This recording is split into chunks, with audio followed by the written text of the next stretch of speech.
বাবা, দেউতা, পাপা এটা সৰু শব্দটো, কিন্তু এই সৰু শব্দটোৰ ভিতৰত সোমাই আছে হেজাৰ মৰম আৰু অযুত হেঁপাহ।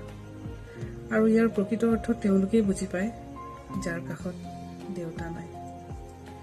দেউতাৰ মৰমবোৰ মাৰ নিচিনা নহয়। মায়ে যেনেকৈ নিজৰ সন্তানক কোলাত উঠাই চুমা খাই খাবতি নিজৰ মৰমবোৰ প্ৰকাশ কৰে, বাবাই কিন্তু তেনেকৈ নকৰে। তেওঁ কৰিবও নাজানে। তেওঁতো মাত্ৰ দূৰৰ পৰাই নিজৰ সন্তানবোৰক চাই জীয়াই থাকে, দূৰৰ পৰাই তেওঁলোকৰ কাৰণে চিন্তা কৰে। যেতিয়া ঘৰৰ পৰা ওলাই যায় নিজৰ সন্তানৰ কাৰণে টকা পইচা ঘটিবলৈ, তেতিয়া তেওঁলোকে এটা কথাই ভাবে যে নিজৰ সন্তানক কেনেকৈ পৃথিৱীৰ সকলো সুখ সমৃদ্ধি দিব পাৰে। গতিকে যিসকলৰ ওচৰত নিজৰ দেউতা আছে, যি থাকোঁতে তেওঁলোকক সন্মান দিবলৈ শিকক, কাৰণ এবাৰ হেৰাই যোৱাৰ পিছত হাজাৰ বিচাৰিলেও নাপায়।